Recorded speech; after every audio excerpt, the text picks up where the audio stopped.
नमस्कार साथियों, मैं पीके एक बार फिर से आपके अपने परिवार द लाइफ स्टडी में आपका स्वागत करता हूं। तो कैसे हैं सभी साथी? आशा करता हूं आप लोग बिल्कुल ठीक होंगे और अपनी पढ़ाई को बेहतर तरीके से कर रहे होंगे।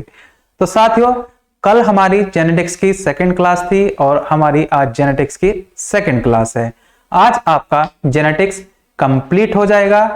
इससे आगे अगर जेनेटिक्स से कोई क्वेश्चन बनेंगे तो वो मैं आप लोगों के लिए जरूर लेके आऊंगा। अभी तक रेलवे ने इतने ही क्वेश्चन जेनेटिक्स से पूछे हुए हैं जो मैं आपके लिए यहां पर लेकर के आ चुका हूं। तो जल्दी से फटाफट सभी साथी इस क्लास को शेयर कर दें ताकि आप जैसे अच्छे स्टूडेंट और भी जो पढ़ना चाहते हैं उनके पास ये क्लास पहुंच जाए और वो इस क्लास में टाइम से आ जाएं। रेगुलर क्लास लेते रहिए ताकि आपके आने वाले एग्जाम में यह क्लास आपके लिए कारगर साबित हो, क्योंकि आप लोग जानते हैं रेलवे में साइंस का क्या क्रेज है, किस तरह से साइंस के क्वेश्चन रेलवे में पूछे जाते हैं, कितनी इंपॉर्टेंस है रेलवे एग्जाम में साइंस की, आप लोग अच्छी तरह जानते हैं। तो चलिए शुरू करते हैं आज की क्लास। ठीक है, चलिए बहुत ही अच्छे अच्छे क्वेश्चन आज भी आपके लिए यहां पर लेकर के आया हूं और देखते हैं आज का पहला क्वेश्चन। चलिए, पहला क्वेश्चन क्या है? अनुवांशिकी सामग्री के वाहक है। देखो, अनुवांशिकी सामग्री के वाहक से क्या मतलब है? अनुवांशिक जो गुण है उनको जो ट्रांसफर करने वाले वाहक हैं वो कौन है, वो ये क्वेश्चन आपसे यहां से पूछा गया है। तो वो कौन है? तो वो जीन है। जीन कौन से हैं? जीन। आप लोग भली बात ही जाते हैं, जीन कहां पर पाए जाते हैं? आपके डीएनए के ऊपर पाए जाते हैं जीन। ठीक है, डीएनए की खोज किसने की थी? बताओ जरा। यह क्वेश्चन आप लोगों को कमेंट बॉक्स में बताना है कि डीएनए की खोज किसने की थी, क्योंकि यह क्वेश्चन मैं आप लोगों को पहले भी बता चुका हूं। ठीक है, चलिए, तो इस क्वेश्चन का राइट आंसर क्या हो जाएगा? जीन। ठीक है, चलिए नेक्स्ट क्वेश्चन क्या है? वनस्पति भागों या बीज के बजाय कोशिकाओं के माध्यम से नए पौधों को उगाना कहा जाता है। देखो, वनस्पति भागों या बीज के बजाय कोशिकाओं के माध्यम से नए पौधों को उगाना क्या कहलाता है? यह कहलाता है टिश्यू कल्चर। क्या कहलाता है? Tissue culture. ठीक है, याद रहेगा, टिश्यू कल्चर ये कहलाता है। चलो अगला क्वेश्चन देखते हैं क्या है। एक नवजात बालिका की कोशिकाओं में गुणसूत्र का कौन सा युग्म संयोजन होता है? आप लोग जानते हैं बालिका या बोल सकते हो आप क्या? महिला। महिला बोल सकते हो, बालिका बोल सकते हो। गुणसूत्र तो नहीं बदलेंगे ना। कौन से होते हैं? देखो, 22 जोड़ी तो सामान्य होते हैं महिलाओं में भी और पुरुषों में भी, जिन्हें क्या बोलते हैं? ऑटोजोम। महिलाओं में भी सामान्य और पुरुष में भी सामान्य। ठीक है, लेकिन एक जोड़ा जो 23वां जोड़ा होता है वो कौन सा होता है? महिलाओं में होता है XX और पुरुषों में होता है XY। ठीक है, तो इसमें किसकी बात की है? यहां पर की गई है बात बालिका की। तो क्या हो जाएगा right answer? Option number B, 22 जोड़े गुणसूत्र प्लस XX, यानी कि ये जो जोड़ा है ये 23वां जोड़ा है। ठीक है, 23 जोड़ी यानी कि टोटल हो गई 46। ठीक है, चलो याद रहेगा 22 जोड़े। यहां पर देखो एक ऑप्शन और भी मिलेगा आपको, 44 गुणसूत्र प्लस XX। ठीक है, लेकिन यहां पर कंफ्यूज नहीं होना, आपको आंसर जोड़े में देना है, 22 जोड़े और XX। ठीक है, चलिए नेक्स्ट क्वेश्चन क्या है? निम्नलिखित में से कौन सा कथन सत्य है? आपसे पूछ लिया, 4 ऑप्शन आपको दिए गए हैं, ये पूछा है कि इसमें कौन सा सत्य है। चलो देखते हैं। टिड्डों तथा कुछ अन्य कीटों के नरों में सिर्फ 4 लिंग गुणसूत्र सेक्स क्रोमोसोम्स होते हैं। ठीक है, ये बिल्कुल क्या है? ये गलत है। ठीक है, किसी नर में एक X गुणसूत्र और 2 Y गुणसूत्र होते हैं, ऐसा है? नहीं है, बिल्कुल गलत है। एक X गुणसूत्र और एक Y गुणसूत्र होता है। मानवों में 46 गुणसूत्र होते हैं, बिल्कुल सही बात है। लेकिन आगे पढ़ते हैं, जिनमें से 42 या 21 जोड़े अलिंगी गुणसूत्र होते हैं, यह बिल्कुल गलत है। क्योंकि कितने? 22 जोड़ी या 44 अलिंगी गुणसूत्र होते हैं। जो लिंग गुणसूत्र होते हैं वो एक जोड़ा होता है, वो होता है 23वां जोड़ा। ठीक है, याद रहेगा। चलो अगला क्या है? द्विगुणित जीव जिनमें लिंग अलग अलग होते हैं कि द्विगुणित कोशिकाओं में गुणसूत्रों का एक विशेष जोड़ा होता है जो लिंग का निर्धारण करता है। बिल्कुल सही बात है, एक विशेष जोड़ा होता है पुरुषों में जो लिंग का निर्धारण करता है। वो कौन सा होता है? XY 23वां जोड़ा। तो ये ऑप्शन नंबर डी इसका क्या हो जाएगा? राइट आंसर हो जाएगा।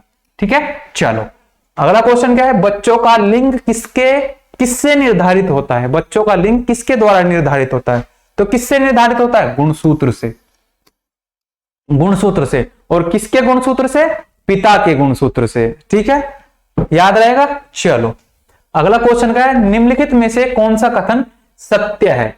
चलो पहला क्या है? मानव में 46 गुणसूत्र पाए जाते हैं जिसमें 42 या 21 जोड़े ऑटोसोम और 4 जोड़े लिंग गुणसूत्र होते हैं। बिल्कुल गलत है, 4 जोड़े लिंग गुणसूत्र, सॉरी 4 या 2 जोड़े लिंग गुणसूत्र नहीं होते, 2 या 1 जोड़ी होता है। ठीक है, जेनेटिक शब्द जेडी वाटसन द्वारा 1906 में दिया गया, यह भी बिल्कुल गलत है। चलो अगला क्वेश्चन देखो, सॉरी अगला ऑप्शन, मेंडल पहले वैज्ञानिक थे जिन्होंने जीन को आनुवांशिकता के रूप में 1886 में देखा। बिल्कुल गलत है, इनसे पहले भी देखा था लेकिन उन्होंने इसके बारे में क्लियर नहीं बताया था। ठीक है, चलिए अगला ऑप्शन क्या है? एक डीएनए अणु 2 पॉलीन्यूक्लियोटाइड रज्जु कोण जैसे एक घुमावदार सीढ़ी का बना होता है। यह बिल्कुल सही बात है। आपकी जो डीएनए की संरचना होती है वो कुछ इस तरह से होती है और इसे डबल हेलिक्स मॉडल बोलते हैं। ठीक है, डबल हेलिक्स मॉडल। और इसके ऊपर यहां पर ऐसे ऐसे जीन लगे हुए होते हैं। ठीक है, याद रहेगा। चलिए तो ऑप्शन नंबर डी इसका क्या हो जाएगा? Right answer. ठीक है, चलो अगला क्वेश्चन क्या है? अनुवांशिक लक्षणों के जीन समूहों को क्या कहा जाता है? जो अनुवांशिक लक्षण है उनके जीन समूहों को क्या कहा जाता है? क्या कहा जाता है?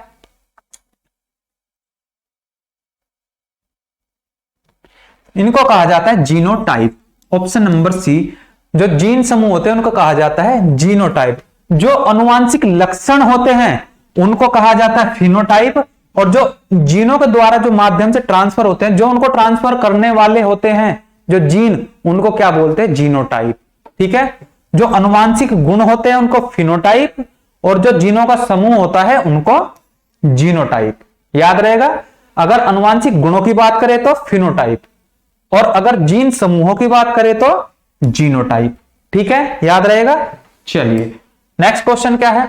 लैंगिक प्रजनन में खालिस्तान दिया है के या का, फिर खालिस्तान शामिल होते हैं। देखते हैं। समान लिंग 2 जनक। देखो लैंगिक प्रजनन 2 प्रकार के होते हैं, सॉरी पर लैंगिक प्रजनन नहीं, प्रजनन 2 प्रकार के होते हैं। एक होते हैं अलैंगिक, एक होते हैं लैंगिक। दोनों में अंतर क्या है? अलैंगिक प्रजनन वो होते हैं जो स्वतः प्रजनन करते हैं। जो स्वतः प्रजनन करते हैं वो अलैंगिक जनन की कैटेगरी में आते हैं।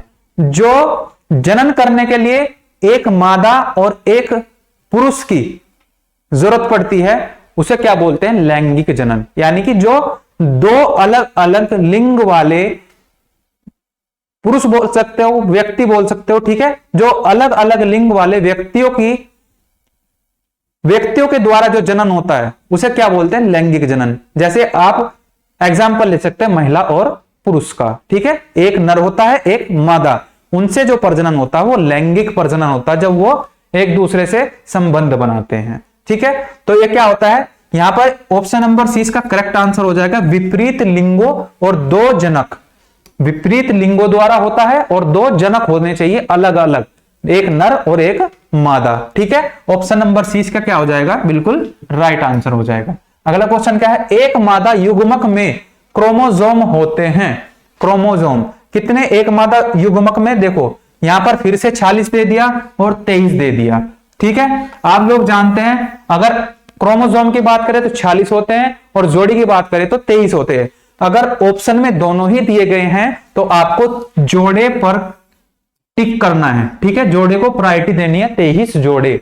ठीक है, आपको जोड़े को प्रायोरिटी दिए। अगर 23 ऑप्शन में नहीं दिया है तो ही आप 46 को टिक करोगे। ठीक है, याद रहेगा। तो यहां पर राइट आंसर क्या हो जाएगा? Option number B. चलिए अगला क्वेश्चन क्या है, मानव के अनिषेचित अंडे में होते हैं, अनिषेचित अंडे में मानव के क्या होते हैं, एक्स क्रोमोसोम, एक एक्स क्रोमोसोम, ठीक है, याद रहेगा। चलिए अगला क्वेश्चन क्या है, पुरुष शुक्राणु में गुणसूत्रों की संख्या होती है, कितनी होती है गुणसूत्रों की संख्या, 23 जोड़ी, ठीक है। मैंने बोला 23 और 46 आपको मिलेंगे, लेकिन आपको अगर 23 ऑप्शन में है तो आपको 23 को ही प्रायोरिटी देनी पड़ेगी जोड़ों में, क्योंकि गिनती हमेशा गुणसूत्रों की जोड़े में होती है। अगर जोड़ा नहीं दिया तो आप 46 को टिक करोगे, ठीक है। ऑप्शन नंबर 20 का राइट आंसर हो जाएगा 23, ठीक है। मानव शुक्राणु में कितने गुणसूत्र होते हैं, फिर से वही 23, ऑप्शन नंबर सी, ठीक है।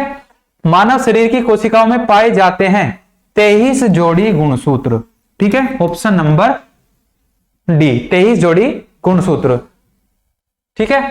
किस प्रकार का पुनर्जनन अधिक विविधता ला सकता है, अधिक विविधता ला सकता है, कौन सा ला सकता है, लैंगिक प्रजनन जो है वो अधिक विविधता ला सकता है, क्योंकि ये क्या होता है, इसमें दो अलग अलग लिंग वाले जो नर या मादा होते हैं वो संपर्क में आते हैं, उससे अधिक विविधताएं उत्पन्न हो जाती है, ठीक है। तो ऑप्शन नंबर सी क्या हो जाएगा इसका राइट आंसर, लैंगिक। पीडीएफ1 में दिखाई देने वाला लक्षण है, पीडीएफ1 में दिखाई देने वाला लक्षण क्या है, प्रबल होता है, क्योंकि मैंने कल भी आप लोगों को बताया था, जब एक लंबा पौधा और एक बोना पौधा, इनको क्या कराते हैं, संकरण कराते हैं या फर्टिलाइज कराते हैं, ठीक है।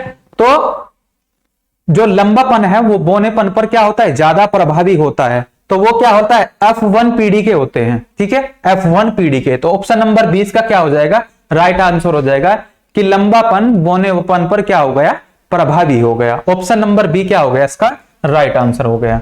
चलिए अगला क्वेश्चन देखते हैं, खालिस्तान दिया है शुरू में ही, किसने वंशानुक्रम के नियमों को प्रतिपादित किया, किसने किया, आप लोग भली बात जानते हैं, ग्रेगर मेंडल ने।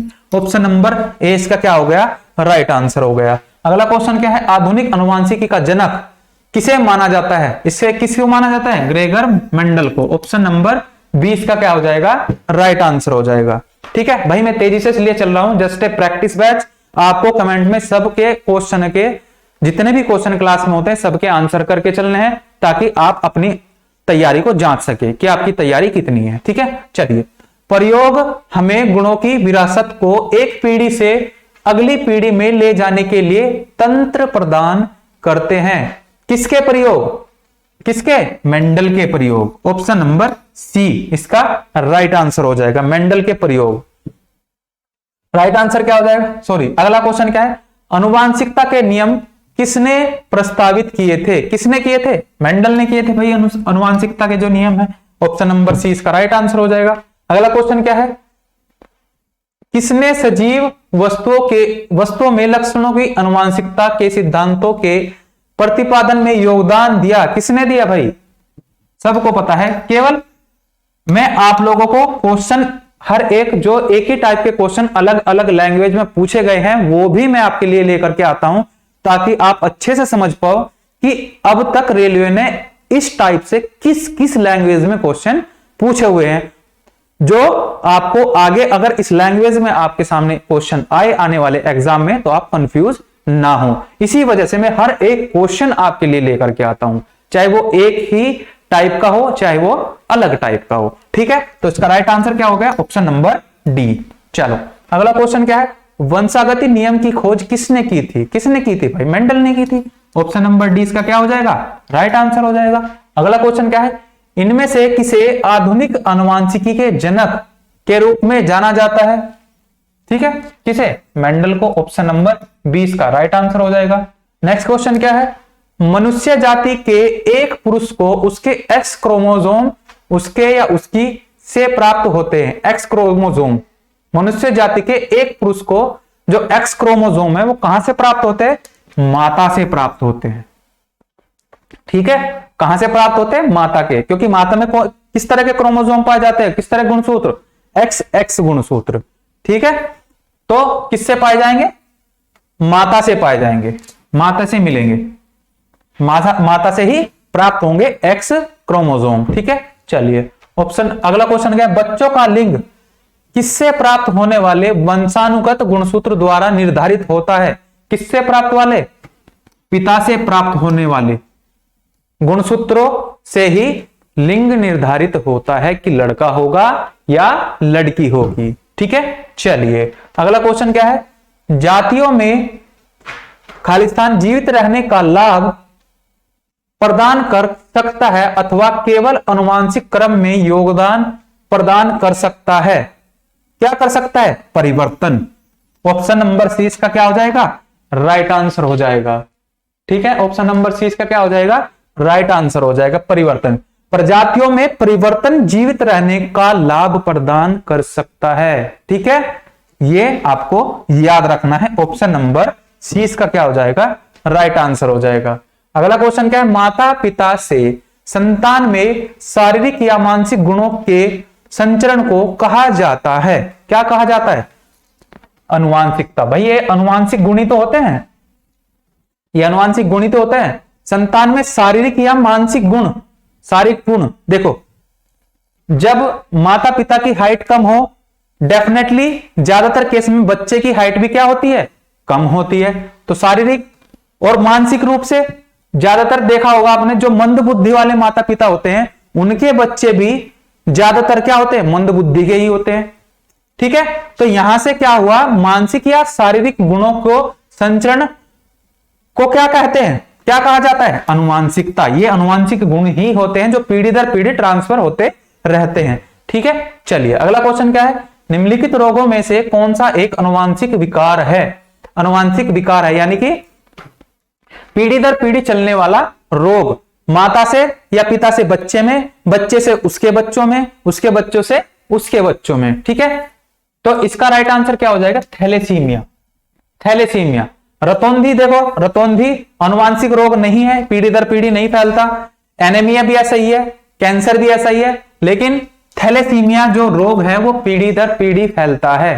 पीढ़ी दर पीढ़ी बच्चे से उसके बच्चों में, बच्चे से उसके बच्चों में ऐसे चलता रहता है, ये कभी भी खत्म नहीं होता। ठीक है, चलिए अगला क्वेश्चन क्या है, मानवों में नर युग्मक निम्न में से कौन से गुणसूत्र का वाहक होता है? नर युग्मक कौन से गुणसूत्र का वाहक होता है?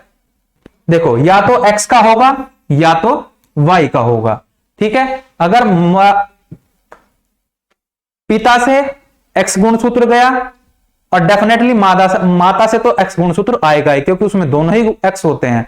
अगर पिता से भी X मिला और माता से भी X मिला तो क्या होगी? लड़की होगी। और पिता से Y मिला और माता से X मिला तो क्या होगा? लड़का होगा। तो या तो X या Y गुणसूत्र वाहक होगा। ठीक है, याद रहेगा। ऑप्शन नंबर डी इसका क्या हो जाएगा?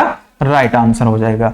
अगला क्वेश्चन क्या है, जीन उत्परिवर्तन निम्न में से किसके कारण होता है? जीन उत्परिवर्तन किसके कारण होता है? नाइट्रोजनी क्षारों के अनुक्रम में परिवर्तन। ठीक है, नाइट्रोजनी क्षारों के अनुक्रम में परिवर्तन के द्वारा ही जीन उत्परिवर्तन में, मतलब जीन में उत्परिवर्तन हो जाता है। ठीक है, चलिए अगला क्वेश्चन क्या है, डाई हाइब्रिड क्रॉस में विपर्यासी लक्षणों की जोड़ी पाई जाती है। विपर्यासी लक्षण से उत्पन्न जोड़े स्वतंत्र रूप से व्यवहार करते हैं। एक जोड़ा स्वतंत्र रूप से वर्गीकरण करता है। इनमें से कौन सा जोड़ा है? क्या है? इस क्वेश्चन का राइट आंसर बताइए जरा। इस क्वेश्चन का राइट आंसर बताएं जरा जल्दी से।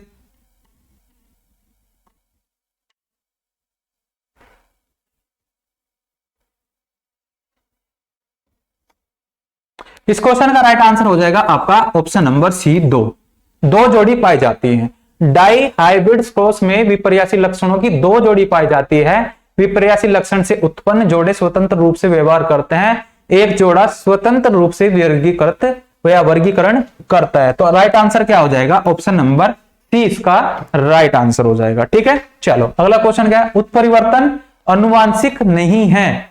उत्परिवर्तन अनुवांशिक नहीं है, जल्दी से इस क्वेश्चन का आंसर बताएं। उत्परिवर्तन अनुवांशिक नहीं है।